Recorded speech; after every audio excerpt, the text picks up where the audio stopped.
তো এরকম একটি ফাইল দেওয়া থাকবে। তো জি ফাইল দেওয়া থাকবে, এটা আপনারা রাইট বাটনে টেপ করে আপনারা এক্সট্রাক্ট করে নেবেন। তো আমি এক্সট্রাক্ট করে নিচ্ছি। এটা 2 জিবি থেকে আপনার 8 জিবি পর্যন্ত, 2 জিবি, 4 জিবি, 8 জিবির মধ্যে সুন্দরভাবে চালাতে পারবেন। কোনো ধরনের হ্যাং বা ল্যাগ করবে না, সুন্দরভাবে স্মুথলি ব্যবহার করতে পারবেন।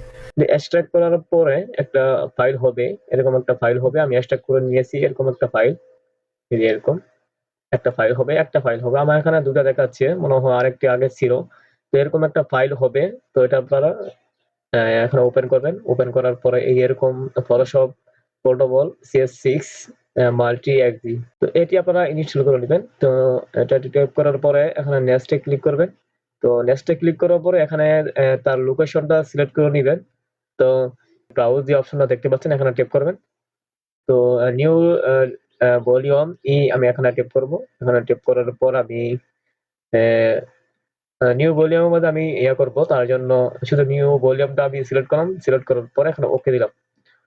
তো ওকে দেওয়ার পর এখানে ইনস্টল যেই অপশনটা দেখতে পাচ্ছেন এখানে ট্যাপ করবেন। তো ট্যাপ করার পরে কিছুক্ষণ ওয়েট করতে হবে, বেশিক্ষণ লাগবে না। তো এই ইনস্টল প্রসেসটা সম্পূর্ণ হোক। তো আমার চ্যানেলের মধ্যে বিভিন্ন ধরনের আমার ক্র্যাক ফাইল বা অ্যাক্টিভেশন ফাইল, যেগুলো দিয়ে রিয়েলি কাজ করা যায়, আহ, সুন্দর মতো অনেক অ্যাপস এর আপনার ভিডিও পাবেন। যদি আমার চ্যানেলটি সাবস্ক্রাইব করে রাখেন তাহলে আপনারা ফ্রিতে অনেক ধরনের পেইড সফটওয়্যার বা প্রিমিয়াম সফটওয়্যার সহজে পেয়ে যাবেন। আর যে কোনো ধরনের সফটওয়্যারের প্রয়োজন হলে আমাকে অবশ্যই কমেন্টস এর মাধ্যমে জানাবেন। তো এখন আমি এগুলো কেটে দিচ্ছি। তো আমি দেখবো আমার এটা। তো আমি ফটোশপটি ইনস্টল করেছিলাম, CS6 পোর্টেবল। তো এখন দেখবো সেটা আমার পোর্টেবল হয়েছে কিনা। তো তার জন্য আমি এক জায়গায় একটা ড্রাইভে চলে গেলাম। নিউ ভলিউমের মধ্যেই এই পোর্টেবল অ্যাপসটি ইনস্টল করেছিলাম ফটোশপের। তো তার জন্য চলে গেলাম। তারপরে এখান থেকে এই যে ফটোশপ পোর্টেবল। তো আমি শুধু শুধু আমার নিউ ভলিউমের মধ্যে আমার এই পোর্টেবল অ্যাপসটি ইনস্টল করেছিলাম। তো ফটোশপ পোর্টেবল এখন আমি টেপ করব। তো টেপ করার পরে এখানে দুটা ফাইল থাকবে, আর একটা এই যেরকম এক্সজি ফাইল থাকবে। তো এটাই মূলত আপনাদের আর কি ফটোশপ। তো এটা যদি চান আপনারা এখানে এই যেভাবে ড্রাগ করে এখানে নিয়ে আসতে পারেন, এখানে নিয়ে আসতে পারেন বা এখানে নিয়ে আসতে পারেন। অথবা এখানে টেপ করে আপনারা রাইট বাটনটা টেপ করবেন। তার টেপ করার পরে এখান থেকে স্টার্ট বাটনটা টেপ করে আপনারা এদিকে এখানে আনতে পারবেন। অথবা টাচ পিন টু টাচ বার এখানে টেপ করেন, তাহলে এই ফটোশপটি এখানে চলে আসবে বা এখানে চলে আসবে।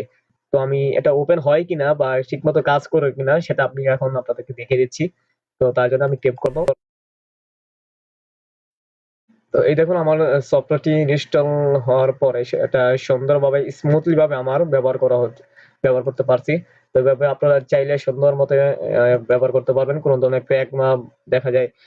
ফটোশপ বা এই এই সফটওয়্যার গুলো দেখা যায় কিছুদিন ব্যবহার করার পর আমাদেরকে লাইসেন্স দিতে হয় বা রেজিস্ট্রেশন করতে হয় বা ক্র্যাক করতে হয়, বিভিন্ন ঝামেলা। তো এখানে এই ফটোশপ CS60 কোন ধরনের লাইসেন্স কি বা ক্র্যাক ভার্সন বা অ্যাক্টিভেশন করতে হবে, এই ধরনের কোনো ঝামেলা নেই। তো আজকের ভিডিও এই পর্যন্তই। যদি আমার ভিডিওটি সামান্যতম আপনাদের ভালো লেগে থাকে তো আমার চ্যানেলটি সাবস্ক্রাইব করবেন। আমার ডিসক্রিপশনে আমার এই ডাউনলোড করার জন্য একটা লিংক থাকবে। তো সেই লিংকের মধ্যে আপনারা ক্লিক করে এই ফটোশপ CS60 আপনারা ডাউনলোড করে ইনস্টল করে নেবেন। যদি তারপরেও কোনো ধরনের সমস্যা হয় বা কোনো কিছু জানার থাকে অবশ্যই আমাকে কমেন্টস এর মাধ্যমে জানাবেন।